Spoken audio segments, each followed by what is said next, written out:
Perjanjian darah yang tak pernah lunas.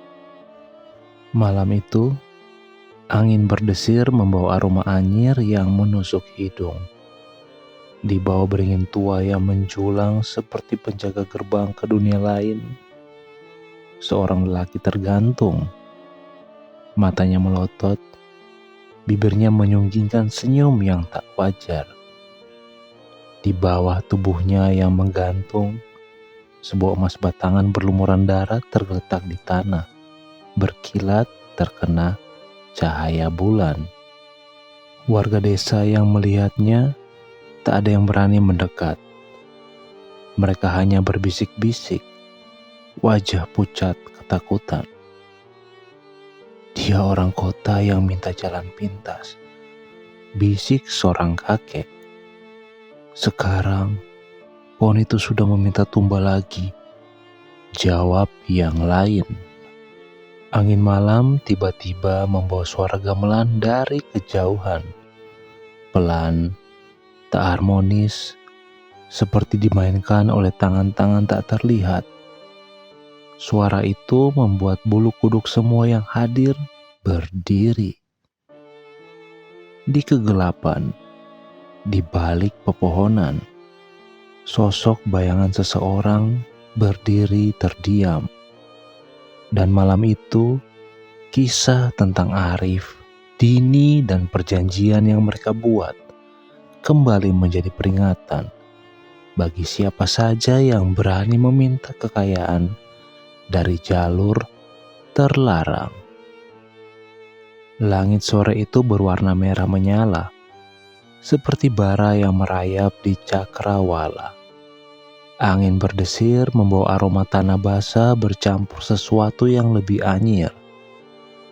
Sesuatu yang membuat bulu kuduk berdiri.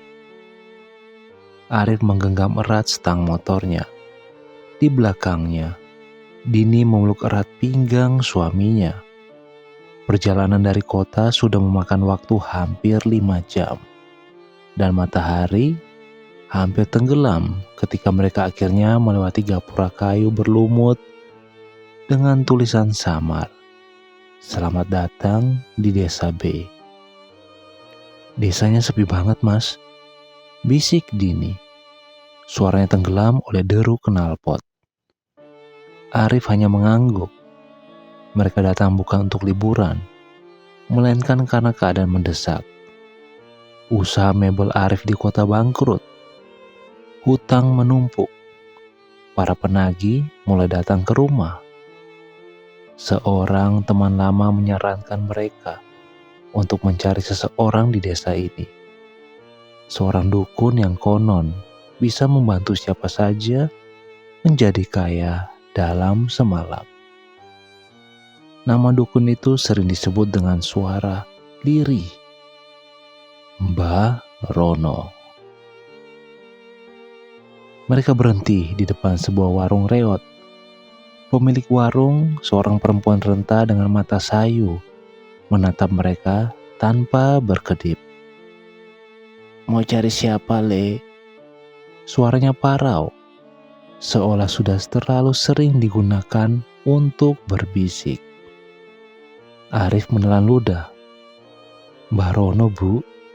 Rumahnya di mana ya?" Warung itu mendadak hening. Bahkan suara jangkrik seakan berhenti. Perempuan itu menghela napas panjang, lalu menunjuk ke arah jalan setapak yang masuk ke hutan kecil. "Ikuti jalan itu sampai ketemu pohon beringin besar. Tapi ingat, kalau sudah sampai di sana, jangan sekali-kali menoleh ke belakang." Dina menggigil. "Mas, beneran kita mau?" Arif menggenggam tangan istrinya. "Kita nggak punya pilihan, Din." Mereka melanjutkan perjalanan menyusuri jalan setapak. Udara makin dingin, daun-daun bergoyang seperti ada yang mengintip dari balik kegelapan. Begitu sampai di pohon beringin, mereka melihat rumah kayu tua dengan pagar bambu yang sebagian roboh. Rumah itu seperti setengah runtuh, namun terasa ada yang hidup di dalamnya. Bau dupa tercium samar. Dari dalam terdengar suara gamelan, pelan, tidak harmonis, seperti dimainkan oleh tangan-tangan yang tidak terlihat. Arif memberanikan diri mengetuk pintu. Setelah beberapa saat, daun pintu bergeser perlahan, memperlihatkan seorang lelaki tua dengan tubuh kurus dan mata cekung. Tatapannya tajam seperti bisa menembus dada. "Kalian sudah saya tunggu," katanya lirih. Dini meremas lengan suaminya. Arif melangkah masuk, melewati ambang pintu yang berderit. Begitu mereka masuk, suasana berubah. Ruangan itu penuh sesajen, patung-patung kecil, dan topeng-topeng dengan ekspresi menyeringai. Mbah Rono duduk bersila di sudut ruangan. Wajahnya penuh keriput, namun matanya bersinar aneh, seperti menahan tawa. "Kalian datang untuk meminta kekayaan?" Suaranya berat, bergetar. Arif mengangguk. Saya butuh uang, Mbah. Apapun caranya." Senyum Mbah Rono makin lebar. "Baiklah, tapi jalan ini tidak gratis. Ada yang harus dikorbankan." Ruangan itu mendadak sunyi. Dini menunduk, kedua tangannya dingin. Arif menatap Mbah Rono dengan ragu. "Maksud Mbah?" Mbah Rono meraih kendi di sampingnya, menuangkan air ke dalam mangkuk tanah liat, lalu menyerahkannya kepada Arif. "Minum dulu biar hatimu mantap." Aroma air itu aneh, seperti bercampur besi karatan. Arif menengguknya perlahan, menahan mual. Dini hanya memelototinya, ngeri. Setelah Arif menaruh mangkok itu, Mbah Rono tersenyum. "Bayarnya adalah jiwa, tapi tidak harus sekarang. Jalan ini disebut pesugihan, jalan yang memberi kemewahan, tapi memecahkan semua yang kau sayangi." Dini terisak. "Mas, kita pulang aja. Ini gila." Arif memegang tangan istrinya. Suaranya lirih. "Din, kita sudah terlalu jauh. Kalau tidak begini, kita habis ditelan hutang. Percaya aku." Mbah Rono bangkit perlahan, memegang tongkatnya. "Malam ini kalian harus mengikuti ritual. Lewat tengah malam, kalian akan mendengar suara gamelan dan tangisan dari luar rumah. Jangan keluar. Apapun yang kalian lihat atau dengar, diam di sini. Kalau ritual selesai, esok kalian akan melihat hasilnya." Mbak itu lalu mengambil seekor ayam hitam dari kandang di pojok rumah, memotong lehernya tanpa ragu. Darah menetes ke dalam tempayan. Aroma amis langsung memenuhi ruangan. Arif menahan napas, Dini hampir muntah. "Duduk," perintah Mbah Rono. Mereka duduk bersila. Mbah Rono mulai melantunkan mantra dengan suara serak. Semakin lama semakin cepat. Bayangan di dinding bergerak tak wajar, seperti ada sosok-sosok yang menari di luar cahaya. Angin bertiup kencang dari celah-celah dinding. Lalu terdengar suara sesuatu. Mula-mula seperti bunyi bambu diketuk pelan, kemudian menjadi irama gamelan yang menggentarkan dada.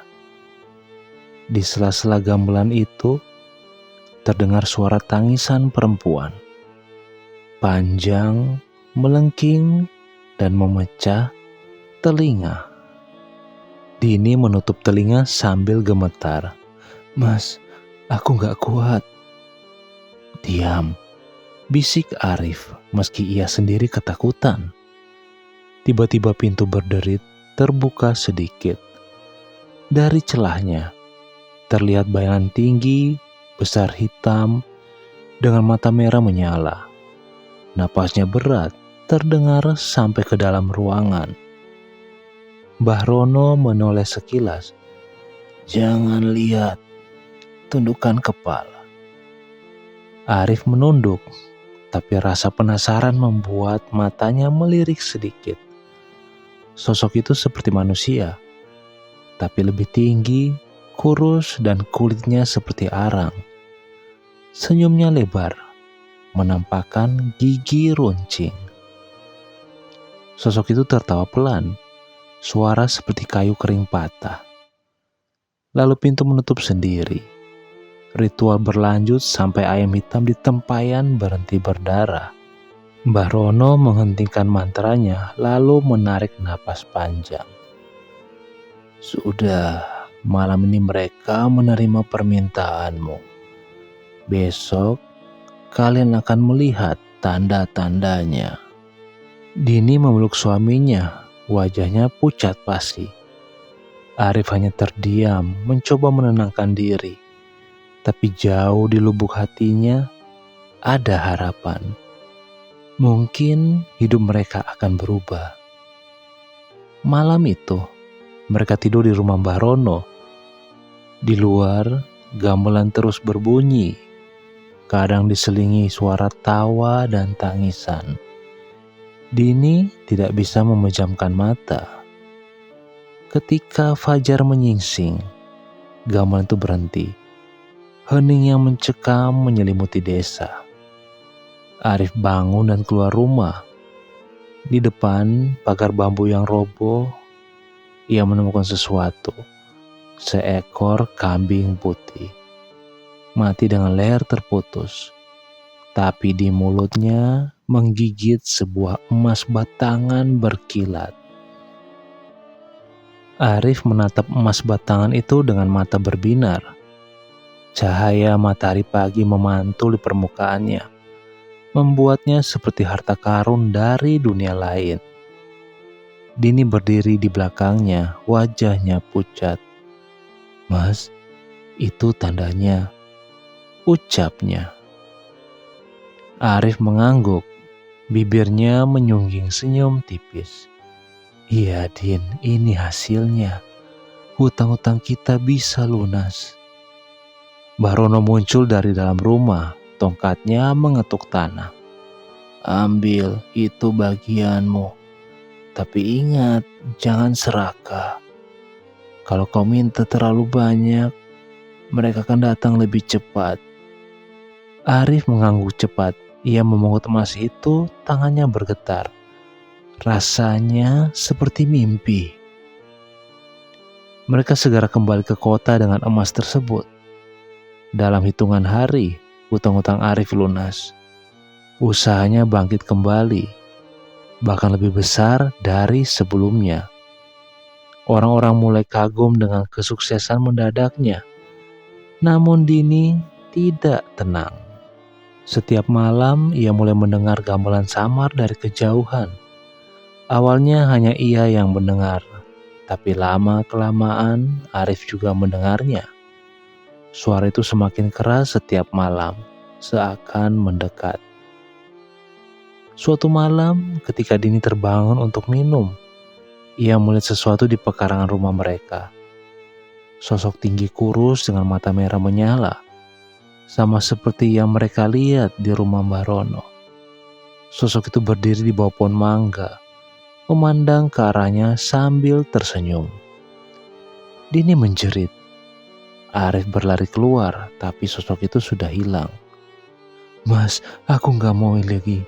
Aku takut." Dini memeluk suaminya sambil menangis. Arif terdiam lama. "Kita sudah terlanjur, Din. Kalau kita berhenti sekarang, mungkin justru mereka marah. Kita harus ikuti aturannya." Hari demi hari kekayaan mereka bertambah. Mobil baru, rumah mewah, semua datang begitu saja. Tapi juga datang gangguan yang semakin nyata. Suatu malam, pembantu mereka menjerit histeris. Ia mengaku melihat seseorang duduk di atas lemari, menatapnya sambil tertawa. Besoknya, pembantu itu kabur, tidak pernah kembali. Dini semakin ketakutan. "Mas, kita harus ke Barono lagi. Kita harus hentikan ini." Akhirnya Arif setuju. Mereka kembali ke desa B. Perjalanan terasa lebih mencekam. Jalan setapak yang dulu hanya sepi, kini terasa hidup. Bayangan bergerak di antara pepohonan. Bisikan-bisikan terdengar di telinga mereka. Ketika mereka sampai di rumah Barono, suasananya berbeda. Rumah itu tampak lebih reot, seperti akan roboh. Namun asap dupa tetap mengepul dari dalam. Barono duduk di tengah ruangan, tapi wajahnya tampak lebih tua. Matanya merah seperti kurang tidur. "Kalian datang lagi," suaranya terdengar berat. "Apa kalian ingin berhenti?" Arif mengangguk. "Mbah, kami sudah cukup. Kami gak kuat dengan gangguan-gangguan itu." Mbah Rono menghela napas panjang. "Tidak semudah itu untuk berhenti." Mbah Rono menatap mereka lama. "Mereka sudah memberi kalian jalan. Sekarang mereka menuntut bagiannya." Tiba-tiba suara gamelan terdengar lagi, lebih keras dari sebelumnya, seolah-olah seluruh hutan ikut memainkan. Mbah Rono berdiri. "Malam ini kalian harus ikut ritual terakhir. Kalau kalian beruntung, kalian bisa bebas. Tapi kalau gagal..." Ia tidak melanjutkan kalimatnya, hanya tersenyum tipis. Malam itu, langit di desa terasa lebih gelap dari biasanya. Bulan tertutup awan, dan udara dipenuhi bau dupa yang menyengat. Arif dan Dini duduk di tengah ruangan. Tubuh mereka gemetar. Mbah Rono menggambar lingkaran di lantai dengan kapur, menaruh sesajen di setiap sudutnya.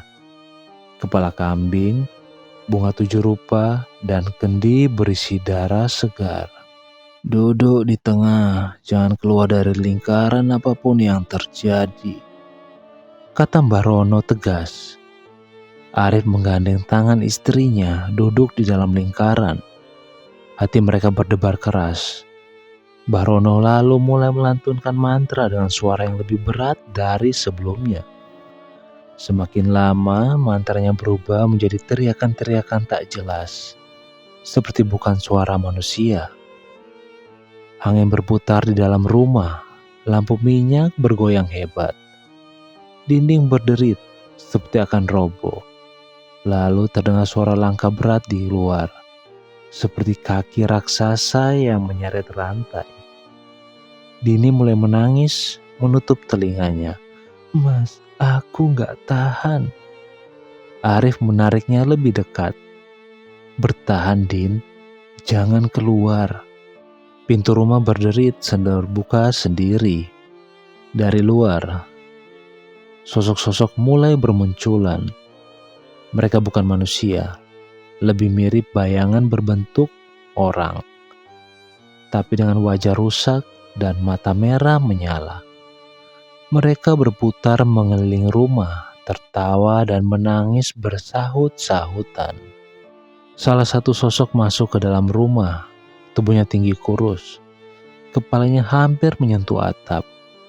Kulitnya hitam legam seperti arang, dan giginya panjang-panjang. Ia menatap Arif dan Dini dari luar lingkaran lalu tertawa. Tawa yang memecah telinga. Mbah Rono berteriak keras. "Tawarkan pengganti, cepat. Siapa yang kalian serahkan?" Arif membeku. Dini memeluknya erat, matanya ketakutan. "Mas, jangan." Tapi Arif tahu, jika ia tidak menyerahkan sesuatu, mereka berdua akan mati malam itu juga. Wajahnya pucat. Ia teringat pada anak mereka yang sedang dititipkan di rumah ibunya di kampung. Tidak, pikir Arif. Ia tidak sanggup menyerahkan anaknya. Tidak ada yang kami serahkan, teriak Arif dengan putus asa. Barono menatapnya tajam. Kalau begitu mereka akan mengambil sendiri. Bayangan-bayangan itu menjerit serentak. Suara mereka seperti paku yang digoreskan di kaca. Lalu salah satu bayangan melompat ke arah lingkaran. Api dari dupa menyala lebih besar, tapi tidak menghentikannya. Dini berteriak histeris, "Mas, kita akan mati." Arif menggenggam tangannya erat, tapi sosok tinggi kurus itu sudah berada tepat di depan mereka. Tangannya panjang, kukunya seperti belati. Ia meraih sesuatu dari dada Arif. Bukan tubuhnya, tapi seperti menarik bayangan dari dalam dirinya. Arif menjerit. Tubuhnya bergetar hebat, matanya mendelik. Darah keluar dari hidung dan telinganya. Mbah Rono terus melantunkan mantra. Suaranya semakin keras. Tahan, jangan keluar dari lingkaran. Namun Dini panik. Ia bangkit dan melompat keluar lingkaran. Seketika salah satu sosok bayangan menerkamnya, menyeretnya ke sudut ruangan. Dini menjerit-jerit, tapi perlahan suaranya melemah. Arif mencoba mengejarnya, tapi lingkaran terasa seperti dinding tak terlihat yang menahan tubuhnya. Ia hanya bisa melihat bayangan-bayangan itu mengelilingi Dini, mencabik-cabik sesuatu yang tak terlihat. Suara gamelan semakin cepat, semakin bising.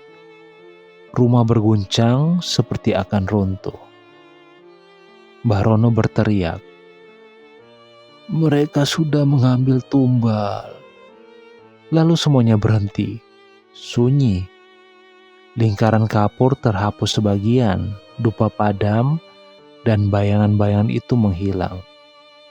Arif terhuyung keluar lingkaran. Di sudut ruangan, Dini terbaring tak bergerak. Wajahnya pucat, matanya terbuka lebar, tapi tidak ada cahaya kehidupan di dalamnya. Tidak, Din. Arif memeluk tubuh istrinya sambil menangis. Barono hanya menatap dingin. Kau belum terbebas sepenuhnya. Cepat atau lambat, mereka akan kembali. Arif membawa jasad Dini keluar dari rumah Mbah Rono.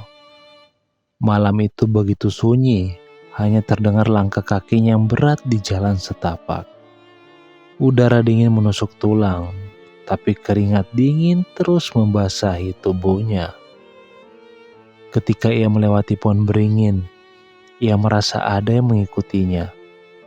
Dari sudut mata ia melihat bayangan hitam bergerak. Ia menoleh, tidak ada siapa-siapa.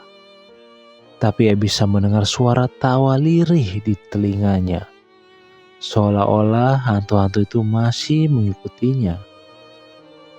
Arif mengubur Dini di pemakaman desa dengan bantuan warga setempat. Anehnya, tidak ada yang bertanya terlalu banyak. Mereka hanya menatapnya dengan tatapan iba bercampur takut. Seolah mereka tahu apa yang sebenarnya terjadi. Keesokan harinya, Arif kembali ke kota. Ia berusaha menjalani hidup seperti biasa. Bisnisnya semakin sukses, hartanya bertambah banyak. Tapi setiap malam ia tidak bisa tidur. Suara gamelan tetap terdengar, kadang dari kejauhan, kadang seperti tepat di luar jendela. Suatu malam, ia terbangun karena mendengar suara langkah kaki di rumah. Ia mengambil pisau dapur, berjalan perlahan ke ruang tamu. Di sana, ia melihat sesuatu yang membuat darahnya membeku. Dini berdiri di tengah ruangan, mengenakan baju terakhir yang ia kenakan malam itu. Wajahnya pucat, mata kosong, dan mulutnya tersenyum lebar. Terlalu lebar. "Din?" Suara Arif bergetar. Sosok itu tidak menjawab, hanya mengangkat tangan dan menunjuk ke arah kamar anak mereka. Arif panik, berlari ke kamar itu. Anaknya sedang tidur nyenyak, tapi ketika ia menoleh ke belakang, sosok Dini sudah berdiri tepat di belakangnya. Wajahnya semakin dekat, senyumannya semakin lebar hingga pipinya robek. Arif menjerit dan pingsan. Pagi harinya ia terbangun di lantai kamar. Awalnya dia merasa anaknya masih tidur. Dia melihat kembali ke kamar. Semua aman, tidak ada tanda-tanda Dini. Ia mengira itu hanya mimpi buruk.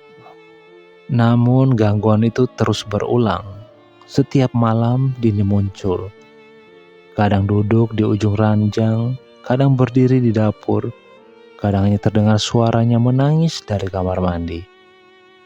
Arif kemudian kembali menitipkan anaknya di rumah ibunya, berharap mereka tidak menemukannya. Arif kembali ke kota, namun Arif menjadi semakin tidak waras. Ia minum alkohol, mencoba melupakan semua itu. Tapi bayangan Dini semakin nyata. Suatu hari, ia menerima telepon dari nenek anaknya di kampung. "Arif, anakmu sakit. Panasnya tinggi sekali. Bawa dia ke rumah sakit." Arif langsung bergegas. Tapi sebelum ia keluar rumah, ia mendengar suara gamelan keras sekali. Seperti dimainkan tepat di ruang tamu. Ia menoleh dan melihat sosok tinggi kurus itu berdiri di sana, menatapnya dengan mata merah menyala. "Tidak, kalian sudah ambil istriku." Arif berteriak histeris. Sosok itu hanya tertawa, lalu ia menunjuk ke pintu rumah, seolah-olah menyuruh Arif pergi. Dengan jantung berdebar, Arif berlari keluar, mengendarai mobil secepat mungkin menuju kampung. Namun di tengah jalan, ia mulai melihat bayangan-bayangan berlari di pinggir jalan, mengikuti mobilnya. Suara gamelan semakin keras, membuat telinganya hampir pecah. Ketika ia sampai di rumah ibunya, ia melihat sesuatu yang membuat darahnya berhenti mengalir. Anaknya duduk di teras, menatapnya dengan senyum lebar. Senyum yang sama seperti Dini malam itu. Arif melangkah perlahan mendekati teras. Anak kecil itu duduk diam, matanya kosong. Senyumnya terlalu lebar hingga terlihat giginya yang kecil-kecil. Di belakangnya, ibunya tergeletak tak bergerak. Matanya melotot, mulutnya membeku dalam teriakan bisu. "Anakku," suara Arif bergetar, "kamu kenapa?" Anak itu tidak menjawab. Tiba-tiba ia tertawa. Tawa kecil, tapi terdengar seperti bergema di seluruh halaman. Suara gamelan kembali terdengar. Kali ini bercampur dengan suara tangisan bayi. Suara orang menjerit dan suara tawa makhluk-makhluk yang pernah Arif lihat di rumah Mbah Rono. Pintu rumah terbuka sendiri. Dari dalam muncul bayangan-bayangan itu, menari mengelilingi Arif dan anaknya. Angin berputar, tanah bergetar.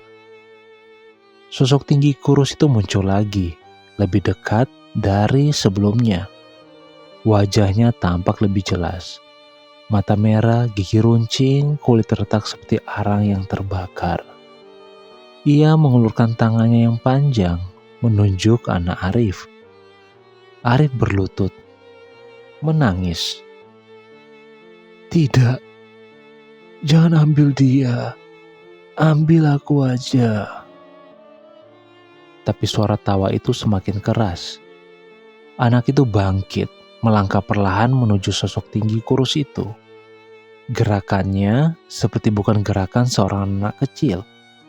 Lebih kaku dan aneh, seperti boneka. Arif mencoba memeluk anaknya, tapi tubuhnya terpental ke belakang, seperti dihantam sesuatu yang tak terlihat. Darah mengalir dari hidungnya.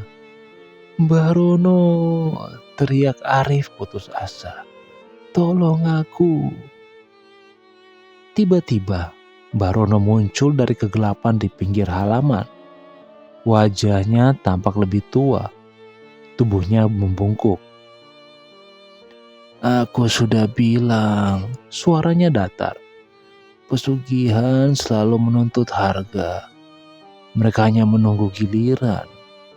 Kau tidak bisa lari." Arif merangkak mendekatinya. "Mbah, hentikan ini. Aku rela mati, asalkan anakku selamat." Mbah Rono menatapnya lama, lalu berkata, "Kalau kau mati sekarang, hutangmu akan dibayar. Tapi mereka masih bisa menuntut keturunanmu kelak. Jalan ini tidak pernah benar-benar selesai." Arif menatap anaknya yang kini berdiri di samping sosok tinggi kurus itu. Tiba-tiba mata anak itu berubah merah. Senyumnya semakin lebar. "Bapak," suara anak itu datar. "Terima kasih." Arif menjerit. Ia berlari dan mencoba meraih anaknya. Tapi sosok-sosok bayangan itu menutup jalan. Tubuh Arif ditarik ke tengah halaman, dilempar hingga jatuh menghantam tanah. Sosok tinggi kurus itu mengangkat anaknya, lalu perlahan menghilang bersama semua bayangan ke dalam kegelapan. Suara gamelan berhenti seketika. Arif merangkak di tanah, menangis tanpa suara. Halaman rumah sunyi, hanya tersisa tubuh nenek yang tak bernyawa. Mbah Rono berjalan mendekat. "Sekarang kau benar-benar sendirian. Kau bebas, tapi lihat sekelilingmu. Apa yang tersisa untukmu?" Arif menatap langit malam, matanya kosong. Lalu ia tertawa, tawa panjang, putus asa bercampur tangis.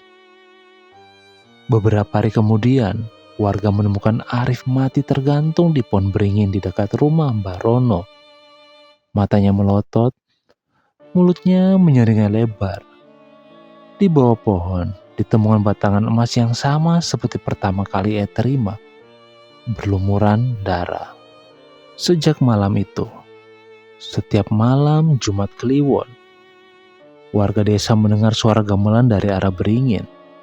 Dan jika ada yang cukup berani mendekat, mereka akan melihat sosok Arif berdiri di bawah pohon, tersenyum lebar sambil menunjuk jalan menuju rumah Mbah Rono.